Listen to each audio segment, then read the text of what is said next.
Welcome to the Alternative Dog Moms podcast. I'm Kimberly Gauthier, creator of Keep the Tail Wagging. I've been blogging about raw feeding, pet wellness, and life as a crazy dog mom for more than 10 years. I've seen massive improvements in my dog's health since I began raising my dogs naturally, and I'm passionate about sharing my experience to help other pet parents. I'm Erin Scott from the Believe in Dog podcast.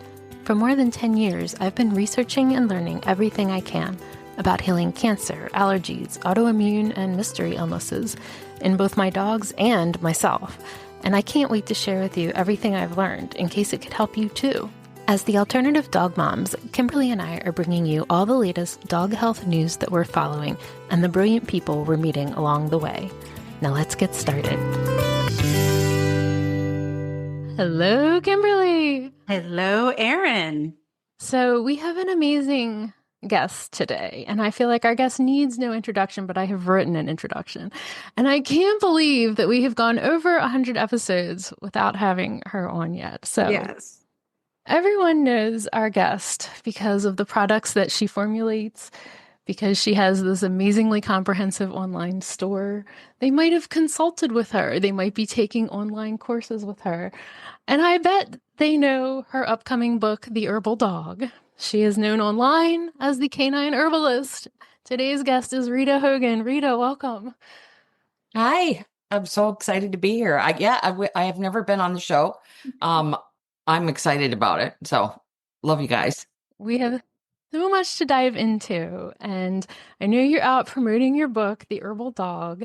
And I know you're also going to be coming up on the Believe in Dog podcast, where we really dive into your backstory. But I wanted you to talk for our audience today, like, what is your vision for how people will use your book? Because I feel like this is going to be one that I'm going to go to like over and over.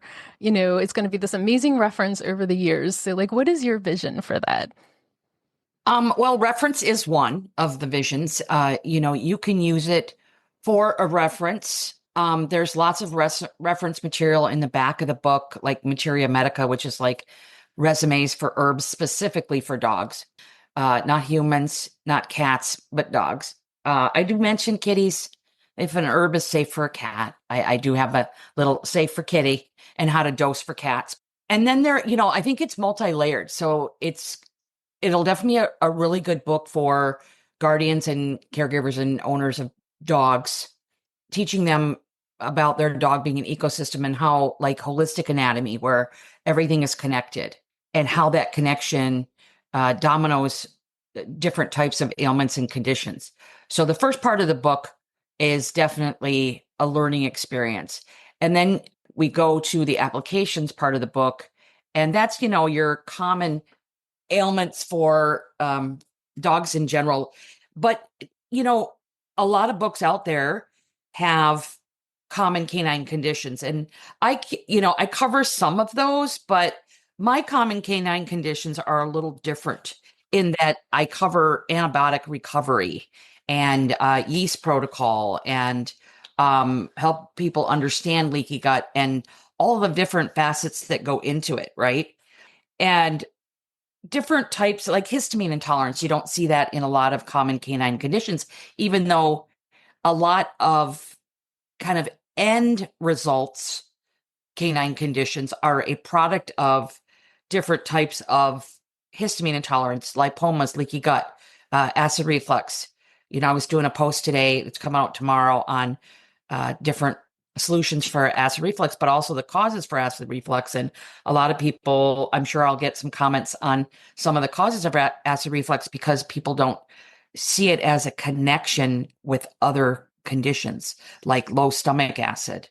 And I also have, under herbal applications, I also have grief, as a common canine condition, because I do think it's an issue, especially with pet owners suffering from so much grief and guilt over their previous dogs, right?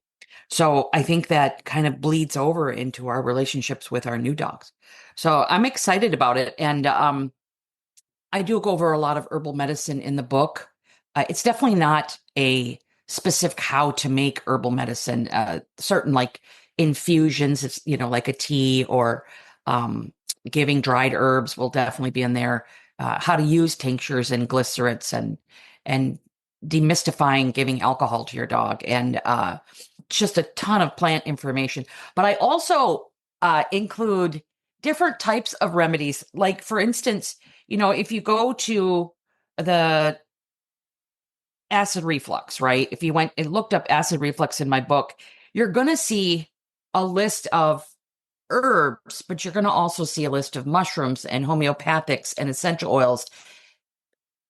I'm not necessarily covering essential oils in the book specifically, or homeopathic specifically, but while we're at it, here are the ones that I use in my practice for convenience for a person that's using this as a reference. So a lot of things will be right there. I couldn't cover everything, of course, but I've covered a lot. Yeah. One of the things that you taught me is about essential oils, because especially a couple years ago, but they're still very, very popular. And you are always kind of like, these are very strong forms of plant medicine and shouldn't necessarily be like your go-to thing that you use for everything all day, every day. And that was information that I don't think I've ever heard anybody else talk about. Yeah, no. I mean, essential oils have been used in other countries for a really long time. And then they came to America they were here in the 70s with Robert Tisserand, but and he's been working with oils since then.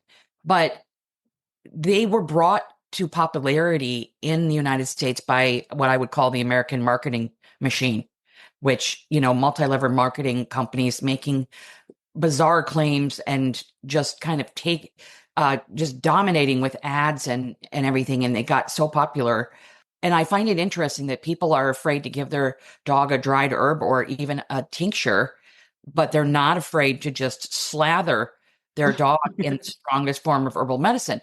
But I do cover essential oils in here. And I do mention that I work with essential oils through zoopharmacognosy, and pretty much only that, except for using them in a salve or like a shelf-stable product, so like a topical that is specific. I don't use a lot of essential oils. I don't diffuse. I don't ever have the need with all of the other tools in the toolbox, right? So, but I do cover them in my book and give which essential oils could be self-selected for what ailments. Yeah, I love essential oils, and years ago, I tried to incorporate them for the health side of my dogs, but my dogs don't really like it. And so I stopped doing it. To me, I like to diffuse them for the scent in the house.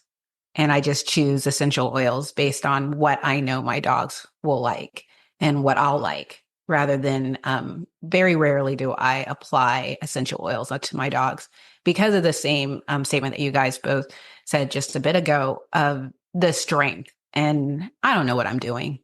I have no idea. I mean, I don't know what I'm doing. So I just figure, you know what? I'm going to stick to what I do know. And these smell pretty. Okay. Well, you'll learn more about that in my book for sure. I'm excited for that. Yeah, absolutely. So Kimberly, I know you have questions. Yes, I do. Oh my gosh. Yeah, Kimberly said she has questions. I love Q&A more than anything. So I have loved following you recently because you are posting things that seem pretty innocuous, but man, the passion that comes in the comments on these topics is blowing me away. I'm literally like with my popcorn, just reading comment after comment after comment after comment, and I'm loving it. I haven't seen this type of engagement and excitement within our community in a very, very long time. It feels like we're all pretty much on the same page, maybe a few pages before and after, but we're pretty much, at least in the same chapter. But with you and this book coming out, it's like, wow. So the first question I have is about not feeding our dogs cold food. And I will start with saying, I was told to stop doing this when my dog Scout was diagnosed with cancer, and I started taking him to a holistic vet along with his oncologist. And the first thing she told me to do was to feed him food that wasn't cold straight out the fridge. And I was perfectly fine with that. And I had already been doing that with my senior dog, Rodrigo, because he wouldn't eat food that was cold out of the fridge. So it wasn't a big deal to me. And I still do it today. And it's interesting because I will mention this occasionally in posts that, especially when I'm doing a video showing me putting together a meal and people see me pouring a hot liquid over my dog's foods, that I don't feed food cold out of the fridge. And I just sort of gloss over, oh, according to traditional Chinese medicine, this can slow down the energy in the body. It can cause stagnation by constantly feeding cold or frozen food. And so this is just what I'm doing. Never have I ever had anyone question me as extensively as they questioned you when you made that post, where I saw people asking for studies, saying that it doesn't make sense. I mean, because I shared it and I'm just sitting here like, y'all need to take your questions to her. I was just like, it makes sense to me. And I was perfectly fine. So can you tell us more about why we shouldn't be feeding our dogs food cold straight out the fridge? Yeah, absolutely. And I was just so like curious about all the comments. I even went to like Dr. Judy's page and looked at the comments. I was like, these are fascinating. And I answered a few, but you get to you're answering the same thing over and over again. And my biggest thing is show me a study where cold food is advantageous to dogs. So if you can show me that study, I'll show you the other one. But there is quite a few studies on the effects of cold smoothies on digestion in the morning by functional medicine doctors, right? Any functional medicine doctor will tell you to stop doing it because it sets up your digestion just for failure all day long because you're shocking it first thing in the morning when it's waking up, right? But with dogs, you need to understand, and for me, I mean, and I don't mean to say this to be like a pompous whatever, but I've been looking at the body holistically for a really long time as an ecosystem. And if you really understand how the body works, and how the systems are interrelated, because our gastrointestinal tract and our dog's gastrointestinal tract are one of the most important things in the body, in that they relay and relate to the liver, the kidneys, the lymphatic system, the heart, the nervous system. And feeding cold food takes up a ton of energy. And the meme was really focused on frozen. But, and I guess now I'm learning to like really be clear in my thinking because what seems like logic to me may not be to someone else, especially the Virgos and Geminis of the world who their brains just cannot shut off and they just go way out. They're going for the catch way out in the field when we were talking about an infield issue. So like it was really about frozen food, but like even just like when your frozen food thaws, right? And it's still super cold. If you have a dog with chronic illness, now 1 in 2 dogs will die of cancer right now with the baseline that we have right now, which is really sad, right? Our baseline theory, which, used to be that dogs were geriatric when they were 15, 16. Now a geriatric dog is half that at 8 or 9, right? Or even sometimes 7. And they'll refer to dogs as geriatric, which I do not believe in. But the body makes enzymes. The pancreas calls for aid, and the stomach calls for aid for the pancreas when we put food in the gut. And when it is ice cold, it has to spend an enormous amount of time to warm that belly and gastrointestinal up. And especially if you have a dog that's more cool, you are going to push that dog toward disease very quickly. Now, I saw some comment, oh, I've been feeding cold food for whatever. My neighbor's been eating McDonald's and smoking 6 packs a day, and he's in his 90s. Okay, good for you. But I always hear this statement, Kimberly, of that my dog is super healthy until he was diagnosed with Mhm. lymphoma. So is there a day when it switches from health to lymphoma? Like, where is that day? Because he was really healthy until the issue is when you look at the body holistically, you will see it talking way before you're going to get a diagnosis. So the book, a lot of the book is about creating an environment and not making yourself crazy doing it, because I'm not into that. But taking small steps every day to create a healthy dog, it's a way of life. It's not just this like hardcore line. There's so much gray area. And with frozen food, I was just like, okay, this should be logical, but it's not to a lot of people. They, their dogs may like it. Sure. My dog, I bet if I put, you know, Captain Crunch down, my dog would eat so much of that, right? They would love it. Um, I, I'm sure would love it, but it doesn't mean it's good for them. And you really need to be careful of the gastrointestinal tract and shocking it and causing so much energy from all and it the energy isn't finite in the body either. It's not like all of that energy is there in the gastrointestinal tract just waiting for that frozen or really cold food. It steals it from other areas of the body that need that energy, right? And that was the biggest thing I was trying to Mhm. get people to understand. Yeah, that makes sense. I mean, that's why I'm so obsessive about making bone broth. I mean, that's my, I make bone broth and heat up a little bit every morning. And I don't make it hot. It's not boiling. I just make it so that it takes the chill off the food. And only because I don't feel comfortable leaving food on the counter for 2 hours until it, warms up because I'm making big batches. So it's going to take all day for it to get to room temperature. Yeah. But it's what works for me, and it gets that collagen into my dog system in an easy way. Well, and exactly what you just said. Take the chill off the food. That's what Mhm. the meme was about. And a lot of people made some references to bacteria, not understanding a dog's pH in their stomach. That's your first line of pathogen defense for a dog. Mhm. Ours is in our mouth, but theirs is in their stomach, and their gastrointestinal tract is shorter, which makes it least conducive for cold food. And that animals in cold climates will eat frozen food. Okay, yes, they will out of survival. Okay, but will they pick it over a warm carcass Yeah. or warm prey? No, they won't. They also are you. Here's my thing.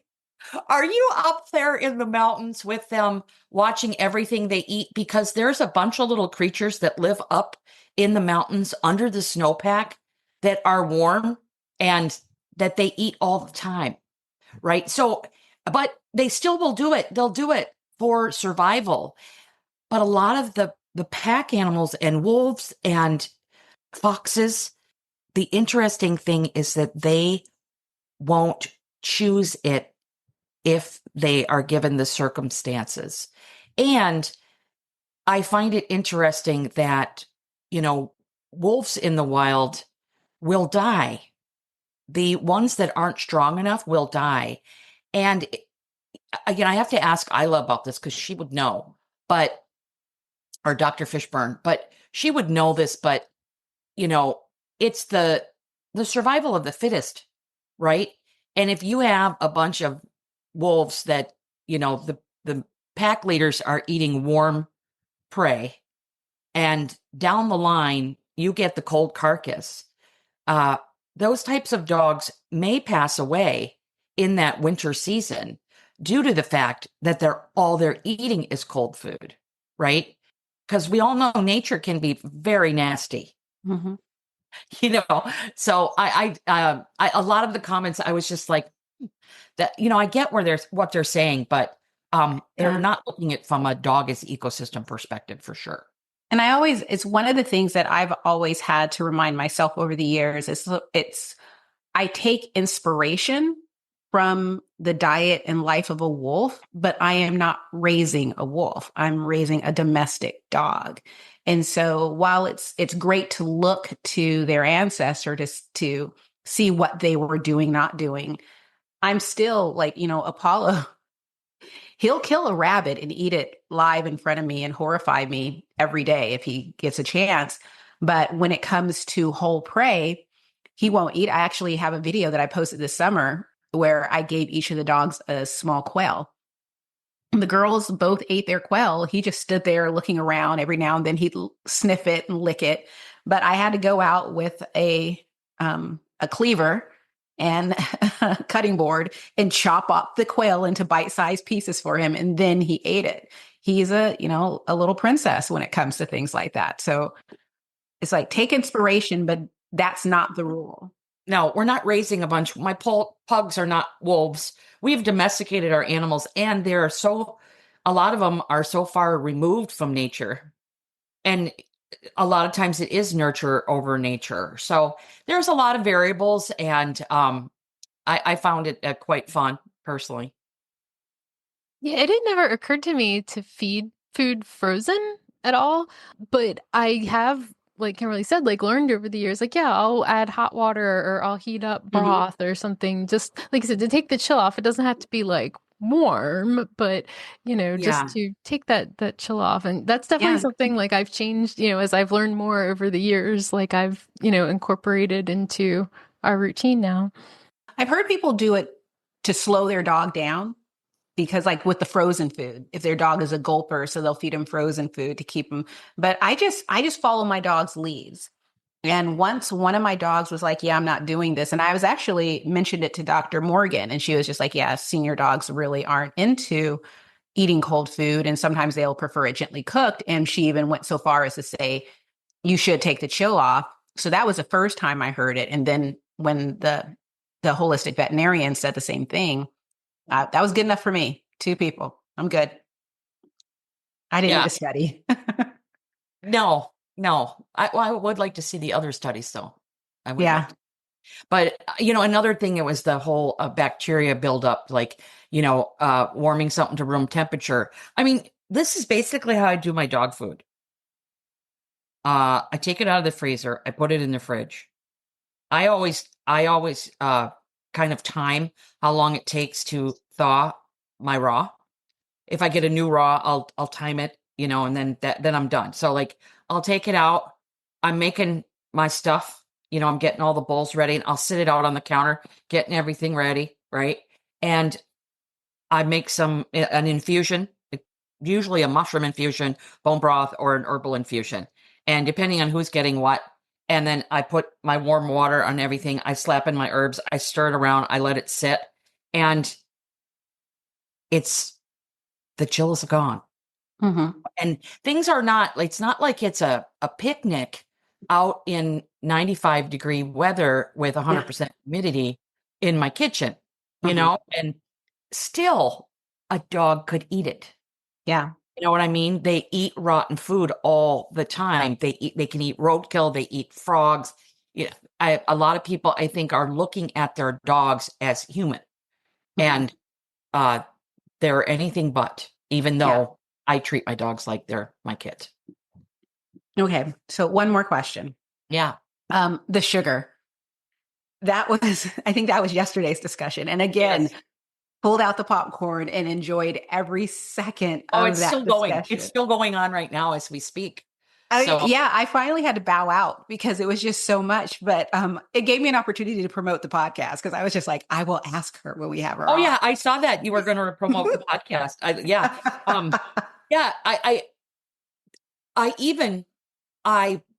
put in caps. That was my attempt to be very clear. Added sugar. I did not. I just kept telling people, okay, this isn't about veggies. It's not about fruit, right? It's not about veggies. It's not about fruit. It's not about fiber. It's not about anything but isolated sugar, except and added sugar, except for when you heat honey. A lot of people don't realize that when you heat honey, you ruin it. It may taste great in your tea, but you ruin it, right? And so, yeah, I bolded it, but it still didn't stick. And so we still had, but what about veggies? But what about foods that turn in? And then someone was giving us a nutritional, Yes. and I was like, I just, I'm like, no, I'm not. I'm only talking about added sugar. But when I was at Super Zoo and I was going from table to table and I would turn things around, I was so appalled at the added, you know, glucose syrup. Molasses. Yes, molasses. Uh, um, just so many, the fructose that's added. No, fructose is not the same as a raspberry. Okay. Raspberries have fructose, yes, but they have fiber and it slows it down. And then if we put fat with fruit, it slows that sugar down even more. I had this great herbalist mentor once, and we were out in a field looking at some spring herbs that were coming up, flowers and stuff. And she had a peach. And I was like, one, where'd you get the peach? Right? Because it's not time for peaches. But she had one, and she had a peach, and she took some butter and she slathered it all over the peach, and then she took a bite. And I'm like, why? What are you doing? And she's like, oh, I get high blood sugar, so the only way I can eat a peach is I have to have some fat with it, and it slows that sugar down. And I remembered that, and it is such a good hack for blood sugar. Feed it with a little fat. But even if you just feed it with the fiber that it has, an apple, a blueberry, a raspberry, I'm not talking about that. There's nothing wrong with that. Should you give all fruit? I don't think so. But if you're going to do it, I always give fruit away from protein. And people went crazy. They went nuts. I was like, oh, okay. And then they went to vegetables. Yeah. And I was like, yeah, I mean, if you have a dog that has yeast, like I have a recovery diet in here. And the diet, I'm sure someone's going to say something about that, which is fine with me. But over the last 20 years, I've seen this diet work absolutely miracles. It's really not for any over 12 weeks, right? But it's 12 weeks for a dog's internal ecosystem to get itself together and to take the variables out so that when you start adding things back in, you can really know what's upsetting. So it's just meat, bone, and organ, and then things to feed the microbiome. And no, I'm not going to add in to this diet a sweet potato for a dog that has yeast. Yes, those sugars can negatively affect a dog that has a yeast overgrowth, but the yeast overgrowth, its origin is not from eating sweet potatoes, right? It's from something else, most likely antibiotics, because antibiotics are given out like candy, and people forget. Like I had a client 2 weeks ago that said to me, but he had antibiotics last year. And I'm like, yeah. And you've never done anything to repair that damage. And it's still going. And it's a gift that keeps on giving. It just keeps on giving. If you do nothing, it takes the gut 2 years a human gut to repair itself. For 7-day antibiotics, it takes 2 years if you do nothing. And you may not get, of course, the original gut back. So we have all these things we're doing to our dogs, and then we're kind of forgetting that we're doing it, and then we're living it like it's not real, and we're just kind of moving on. Like, I don't understand why my dog has developed all this inflammation in its gut after you just did 3 rounds of Flagyl. But I did them 6 months ago. Yeah, we got to repair that.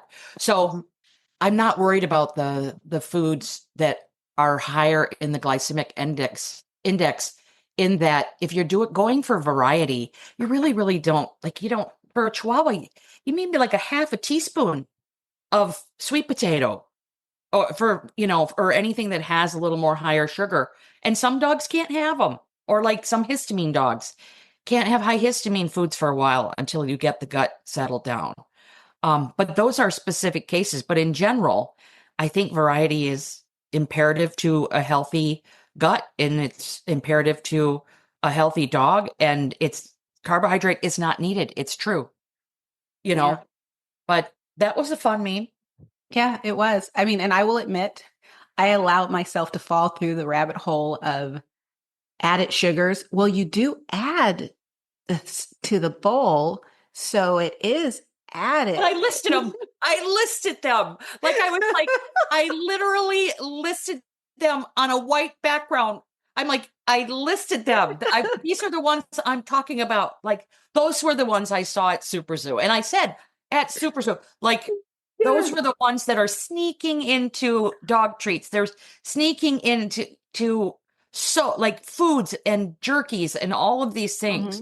Right. And I'm just like, okay. Yeah. We can do this. But at least, it gets people thinking. Well, I think I had a blast with the conversation, and it brought to mind one of my favorite stores. It's a magical place, is Marshall's Home Goods in TJ Maxx. A friend of mine and I probably on a quarterly basis spend a day shopping. We start in Everett and we work our way up to Marysville, hitting all the different stores. And yes, it's ridiculous, but we do it to make baskets to do giveaways for the rescue. But it is my happy time. I was in Marshall's one day and it was so crazy that this woman asked me, but I was looking for, because, dinosaur dog toys are my jam. And a woman turns to me and goes, "Are these treats healthy?" And I turn them over and look at the ingredients. And I was just like, this isn't something I would feel comfortable feeding my dogs. And I explained why.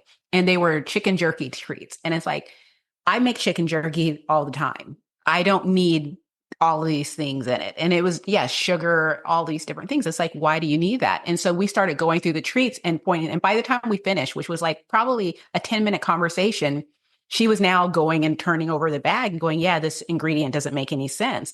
And she was just like, she has a grand dog and she wanted to buy healthy treats for her grand dog. And what's astounding is Marshall's does have healthy treats, but they also have mostly, unhealthy treats, just like like the pet stores, the grocery stores. I mean, it's astounding. I tried to do a video at my local grocery store with all the treats showing how many ingredients that were just so unnecessary when you look at the package and the name, which it really should be a single or at most 3 ingredient treat, but there are 15 ingredients. But there were so many treats that it was just like, I don't have time for this. I walked away. It wasn't worth it. But I do know what you mean about Super Zoo. We had a really good time. So I wanted to ask, Rita, when you were at Super Zoo, did you talk to any of the companies and say like, oh, why do you add this in? No, I didn't. I understand that. I was just like, curious. It's like, you got to have a time and a place. If they were brands that I like love and trust, I would be like, why are you doing that? Because there's some ingredients in certain. I may make a meme about one of them, and boys, that do a doozy. But I got 2 things I could talk about too. But like there's a time and a place, and it just didn't see. I mean, there's so many people, and I know that it would just be, oh God. But I did tell a couple of companies. They're like, hey, do you want some samples? I said no, and I said it has sugar in it, or it has buckwheat syrup in it, or it's got brown rice syrup in it.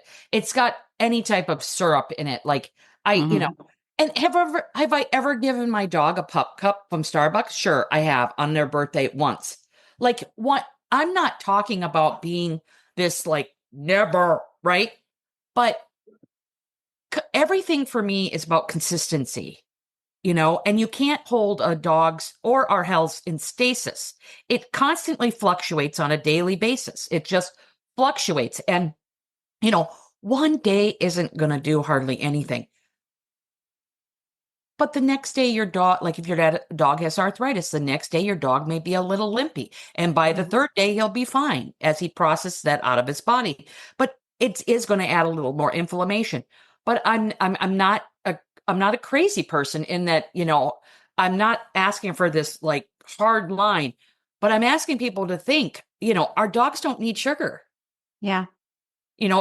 Added sugar, right?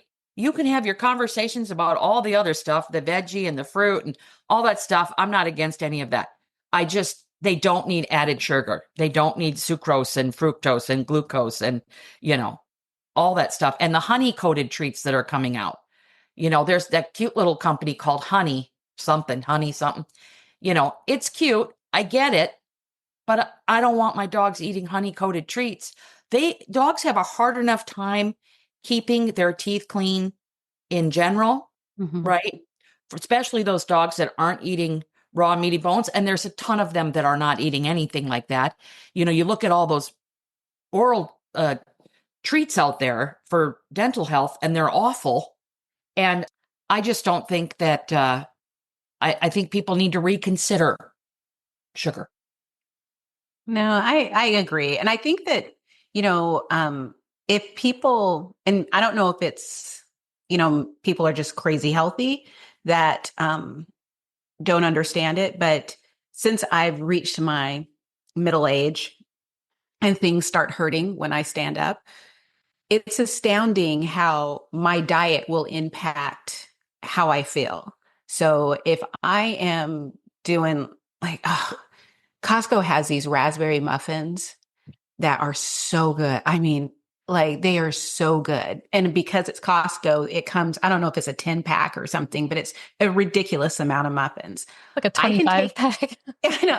I can take one muffin, cut it in half, have one day, one the other day, no problem.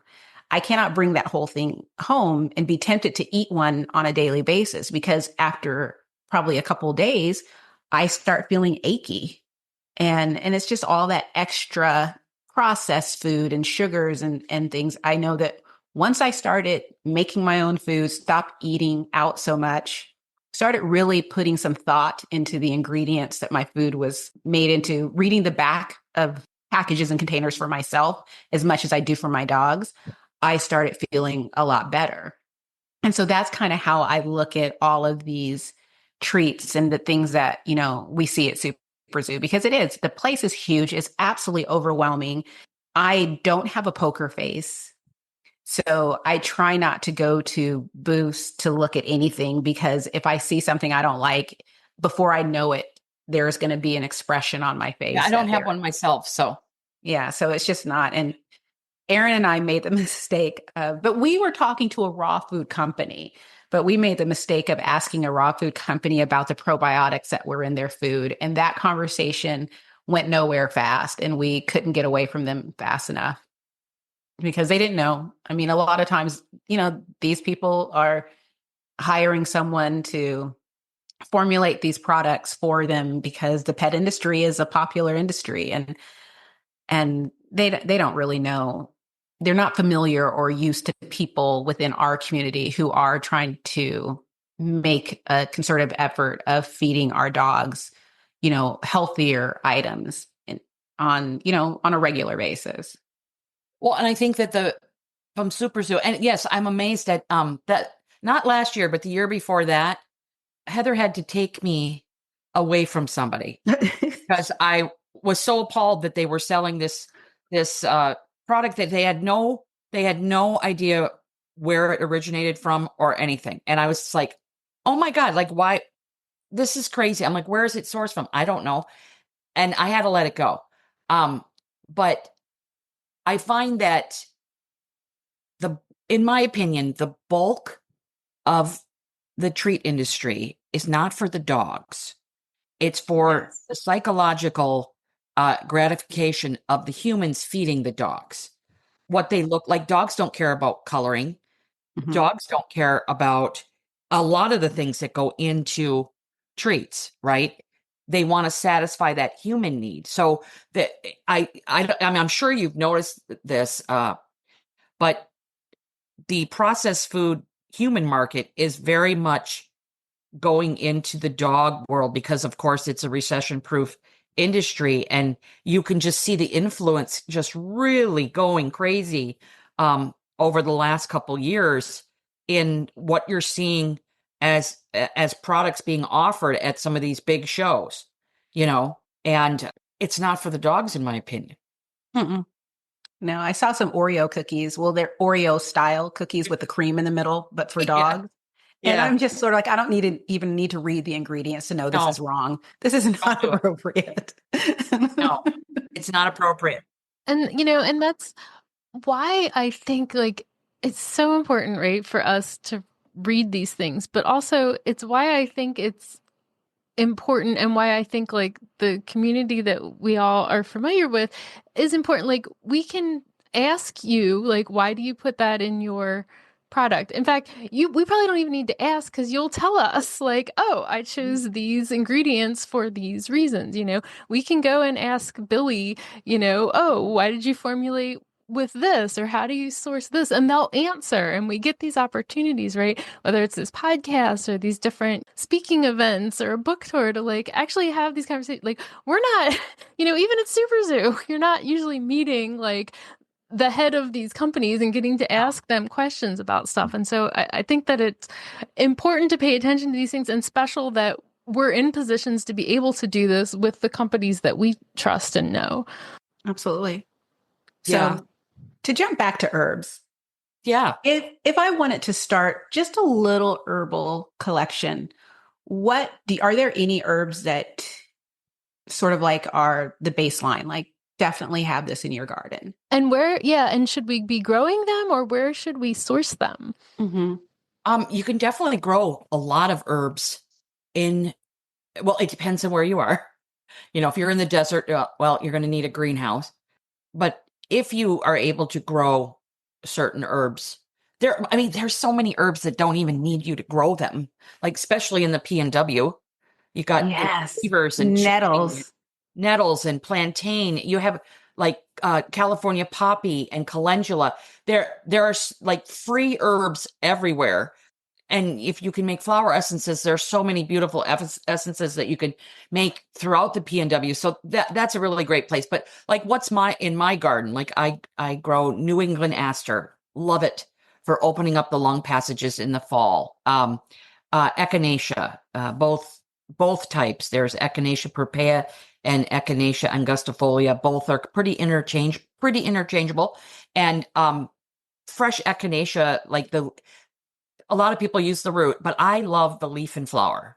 Just absolutely love it. I make sure that I dry that plant so that I have it in the wintertime. There's beautiful hawthorn trees. If you can find a hawthorn tree, like the leaf and flower in the spring, you don't have to grow that. I grow a lot of calendula. I have comfrey, dill. I love dill.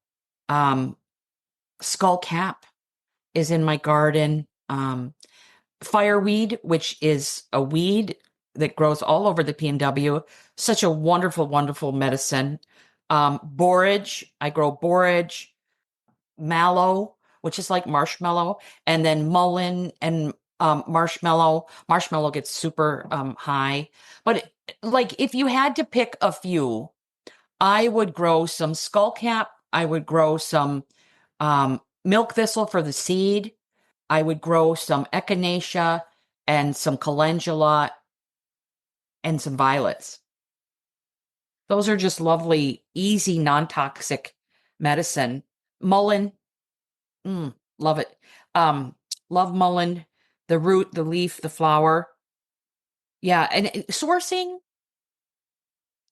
there's a few places. So Mountain Rose Herbs is just an easy place to source, and they do all of their due diligence in the ethics of what they carry, which I really love. In Canada, there's Harmonic Arts. There is Oregon's Wild Harvest. There's Oshala Farms. On the Herbal Dogs website, I'm going to have sourcing for America, the UK, Australia, and Canada, so that everyone can see like all these different sources that they can have. But what's really awesome is that most states have an agricultural like booklet that they put out once a year. And those things are like gold because they have like their herb growers. And there's great herb growers on Etsy as well. There's these little, that are growing like just small amounts in their garden, and they have like information on them. I just put out a meme on nettle seed today. And when I run out of nettle seed, I go to Etsy because I can ask people questions. I can ask them, did you pick it yourself? And they'll answer. And then I'll order just a little bit to see how it is. And then I'll order some more. But there's some really great medicine makers on Etsy, and there's people on Etsy growing herbs all over the world. So I like that too. Yeah, I like to we have a local farmer's market, and it's closed now, but in this spring and summer, and just getting to know the people. And so I've met people. I know someone who grows microgreens, and now I'm looking for someone who grows herbs. I met a few people last year. I have a person that's my honey dealer. So you got the honey dealer. I love my honey. The microgreen dealer. I got my microgreen dealer. Yeah. So it's like, because I want to say that I'm trying to get into the habit of growing things, but it's a lot. And I grow a garden of vegetables. And so next year I'm dialing it back a little because I did a little too much this year. And so I'm hoping to make room for herbs. Well, and the best advice I can give anyone is just start with learn how to grow one, or learn how to grow one that's good for cultivation, right? And then learn how to identify another in the wild. Yeah. Right? One that's plentiful, the biggest one, like plantain. Plantain is so awesome. It helps protect the gut against glyphosate damage. Like that is very relevant for today. It's an anti-inflammatory. It's an antiseptic. It is just absolutely, it's wonderful. And I use it. Or blackberry leaf. That is my hometown crew. I love blackberry leaf. And actual leaves of a blackberry plant? Yeah, and they're everywhere. Yes.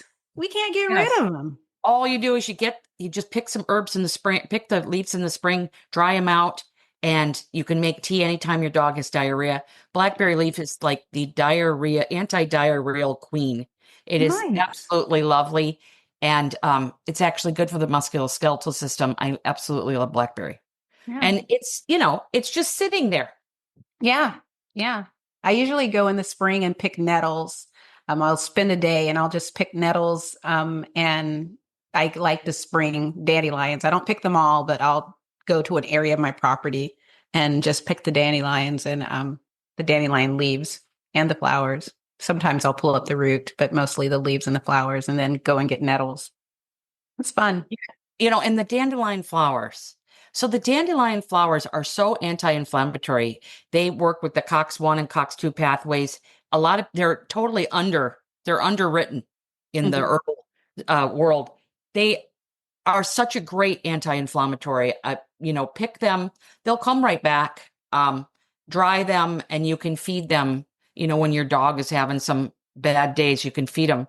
Just crumble them up, put them in the food after they're dry, or you can give them fresh. Yeah. I'm so disconnected from the earth. Oh, and I also wanted to say, Rita has said PNW several times, and I understand. Pacific Northwest, for those of you guys who do not. Yes, the upper left, the Pacific Northwest. Yeah, sorry, I forget the lingo. Washington, Oregon, Idaho. That's us. PNW. Well, I really think the book is going to help in general. It's my first book. I actually have 5 coming out. Wow. Yeah, my next book is on canine cancer, which is definitely needed. My goal is to get this information out before I leave the planet. So I really want to, I'm not doing it in a stressful way. So the next one won't be out probably for another 1.5 to 2 years, but it's going to be on canine oncology, building cancer protocols for dogs. But this one is definitely my introductory book. And, and the biggest thing for me is that people understand that there's so much gray area in natural medicine because there are so many ways to heal, right? And it's just a guide. It's not 100% correct. It's the way that I've practiced over the last 2 years. And you have to do what's right for you. You have to deal with the dog in front of you. And this book is going to help a lot. And but it will obviously probably need updated in the future, and they took a lot out of it. When I got my book back, they took quotes out, they took parts out, And I was like, oh, but I'm going to take what they took out. I'm going to put it on the herbal dog, and the herbal dog. And it's also, and I know that you can, like you talk about this a lot, Kimberly. The book is for everyone. It's not just for raw feeding. It's for cooked food, kibble. I talk about, there's the second chapter is food is medicine, right? And I talk about making better bowl if you're going to feed kibble. I talk about gently cooked food. It's a very small chapter, but but I talk about diet a little bit and how I work with diet. I don't think that we need to be shaming people because, it takes all type. And I truly believe that a dog can live till they're much older on kibble if they do certain things to improve the bowl and improve the dog. Like, I don't know who I was talking to, someone on a podcast recently. And, I have a lot of these dogs that live, I've worked a lot with dogs that live on farms, right? And they're eating just horrible food, like food that keeps me up at night. Okay. But there's things that they're getting that other dogs that live in homes are not getting, right? They're getting fresh air all day long and sometimes all night long, right? They're moving, they're running, they're moving their bodies. They're getting so much exercise. They're getting attention, right? They're working, they're bringing in so much oxygen into their body. And someone, asked me, like, how can these dogs live so long on this crap diet? Right? Well, because it's a balance, and their food, they're getting scraps from the table, and some of them are getting, they're foraging on their own. They're eating things outside, right? Small birds, rabbits, things like that. They're supplementing their diet, right? But they're super high in the fresh air, exercise. They're moving their brains. They're interacting with nature. They're around trees. They're around plants, and all those trees and plants give off chemicals to make our bodies better. So, they have a lot of what a house dog does. The house dog may have a really good diet, but they're lacking in fresh air. They're lacking in interaction. They're lacking in exercise. They're getting let out 3 times a day to go on, go potty, and they come back in, right? A lot of dogs are living at least 90 to 95% in the house. So, I just think that no matter what, we need to meet people where they're at and try to help them improve where they're at. And a lot of people get overwhelmed. And Kimberly, I've featured your books on my Herbal Dog website. They're up there right now. In that, they get overwhelmed. They don't know what the next step to take. It's all overwhelming for them. And your books are basically, that the one, is it A to Z or? Raw feeding from A to Z. Yeah. A lot of, almost, I think all of them deal with the overwhelm that people that are coming to this lifestyle, which you started an entire blog, and your really successful blog on, is here I am, I'm feeding my dogs. And if you look back to when you started to where you are now, you've made a lot of changes. Okay, well, I don't do that anymore. I do this. But you got to start somewhere. And it definitely meets people where they're at. Absolutely. And it's interesting because it's like I have such a variety of people who follow me. And one person, I don't know how to say their username, but I just want to give this person a shout out. So Taxi Talkative, I don't know if that's correct or not, but one of the things that this follower laments about is the fact that we're also, as far as, the people who are creating content about feeding our dogs, are that the responses or the answers that we're giving to people are expensive. And like all of the supplements and the meal toppers and all of the things, and it's one of those where you can improve your kibble diet by adding, I think in her comment recently, she said $15 worth of meal toppers you're taking a diet, a bowl that's less than the dollar, and you're tacking on $15 worth of meal toppers. And it's like the average person can't afford that. And I think the one thing that I appreciate about things like microgreens and herbal remedies is that these are things that are just very effortless and, in it for a lot of people and inexpensive. Because as I said, Great. Yeah, I mean, my nettles, there's so many nettles growing. Actually, like this past year, it wasn't very good. But the year before, the nettles were abounded. And it got to a point where I had to just stop because it was just so much that I wasn't going to be able to handle it. And I just came home, tied them up and hung them upside down and dried them out. And that's what I had for the year. And it was just a day of harvesting nettles. And I was able to get that for the year. It was just really easy and simple. It's off the Centennial Trail. No one is coming along and spraying that with chemicals. It's all wild. And there's also a lot of places where we can go hiking and walking. I have friends who have expansive properties where, if I tell one of them, hey, I want to come and pick, and they're like, yes, please, because people don't want them. And so you can go to someone's property and clear them out of so many different things.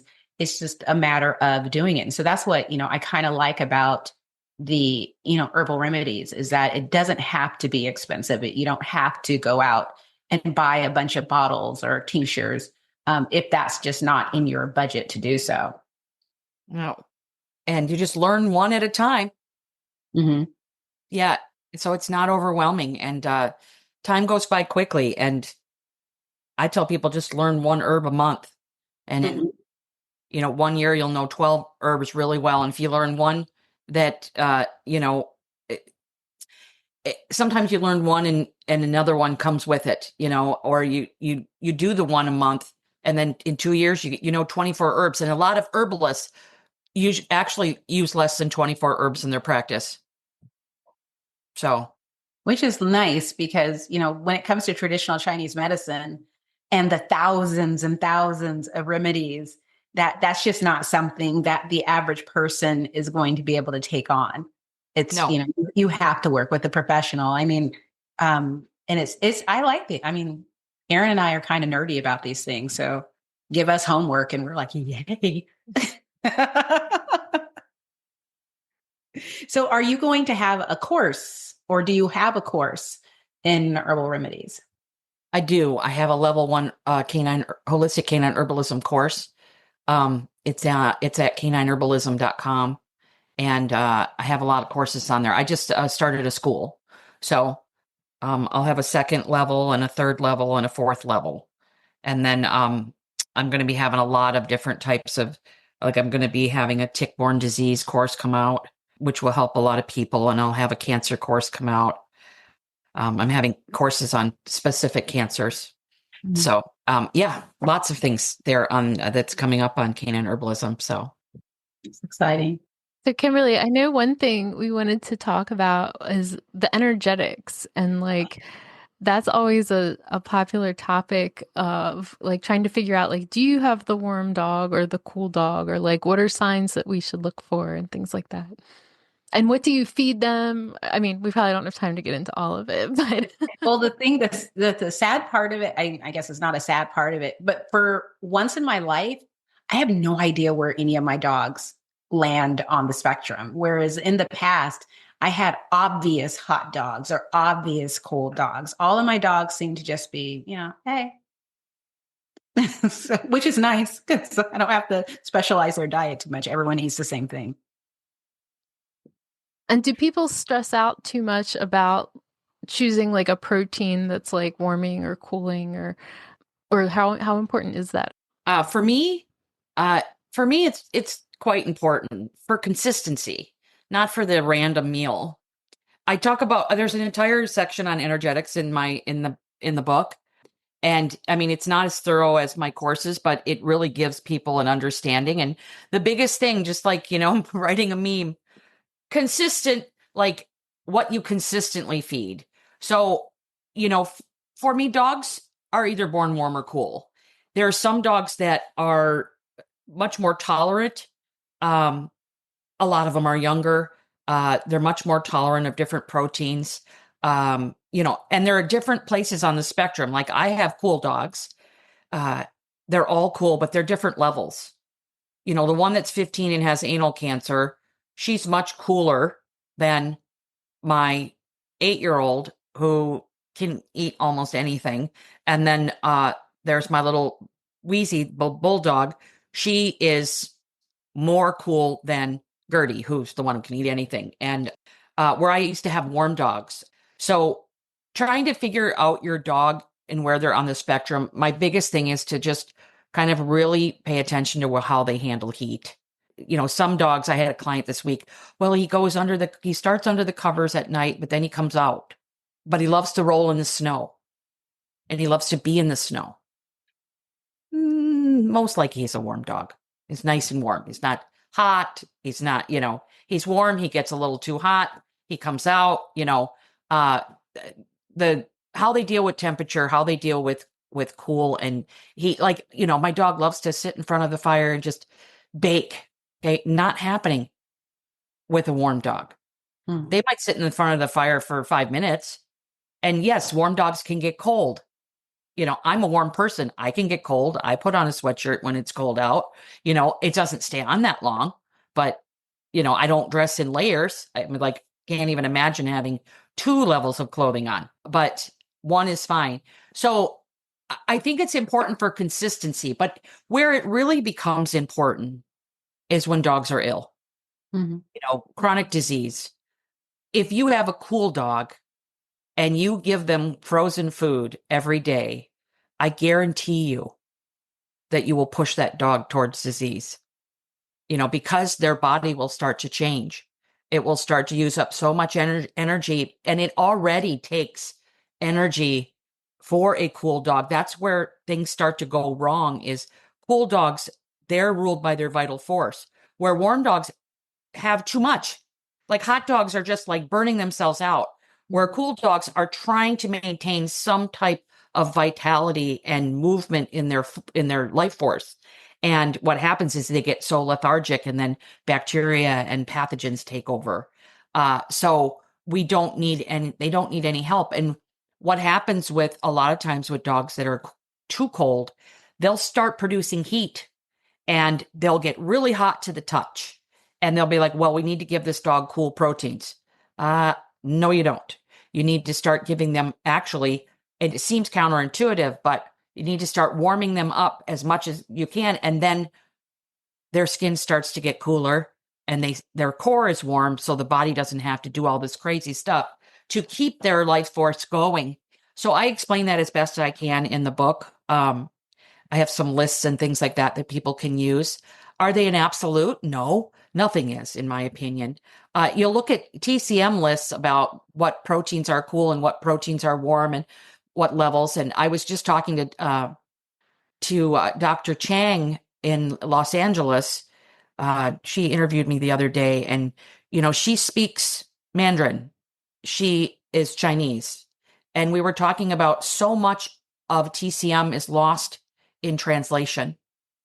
So like she is learning the toned down Western version of TCVM because it doesn't so many concepts don't translate because we are our language.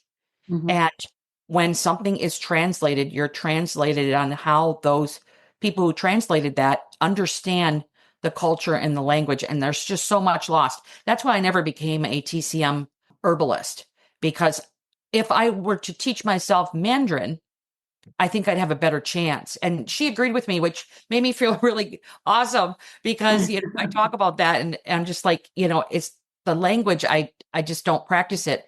But we were talking about how when the energetics of animals were created in TCM, we didn't have glyphosate. We weren't feeding candy and sugar to our animals. They weren't factory farmed.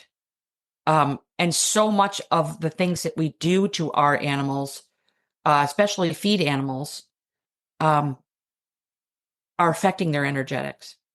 So the energetics, I mean, in the back on the reference, I have so many things in here with the energetics, but they are I have, oh my God, I think like 5 pages of energetic lists in here for people. And they're a guide, right? They're a guide. And they're how I understand it in my practice, the experience of those foods in my practice as I've understood and worked with people. But could it change? Sure.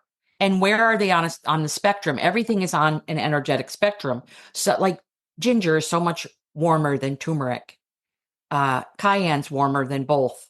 So like where it is on the spectrum, and then of course how it's grown, like an essential oil, it's grown on the left side of the hill is going to be completely different than the essential oil grown on the right side of the hill because of the sun and the temperature and the weather. So these things can change. And there's some that are in the middle, like turkey. Turkey goes for me both ways, or nettles. They can be a little warming and a little cooling.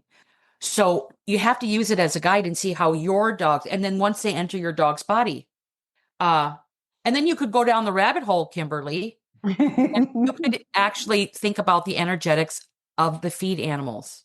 Mm-hmm. A lot of people go, oh, wow, my dog can't tolerate turkey anymore because it just was too warm for her, even though all the other times it worked out fine. Well, maybe you had a batch of turkey that in their individual energetics were much warmer than their other turkeys, right? I had that experience with beef with Rodrigo because he was the dog that got me into energetics, as he was so sensitive to things, and there were different farms that he can have the beef from this farm, but he can't have the beef from these farms. And we had our kooky holistic vet in our town. He's since passed away, but I loved him, Dr. Year Out.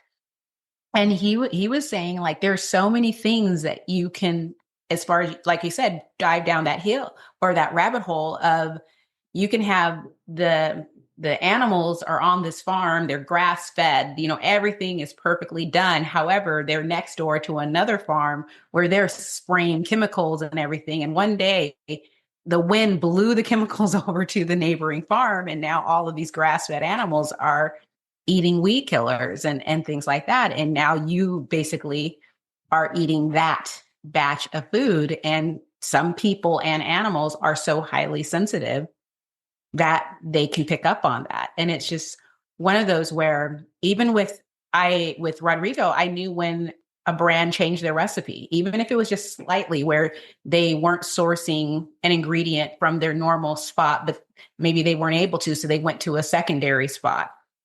And because of that batch, Rodrigo couldn't eat that food because he was so sensitive. And boy, it taught me a lot. Yeah.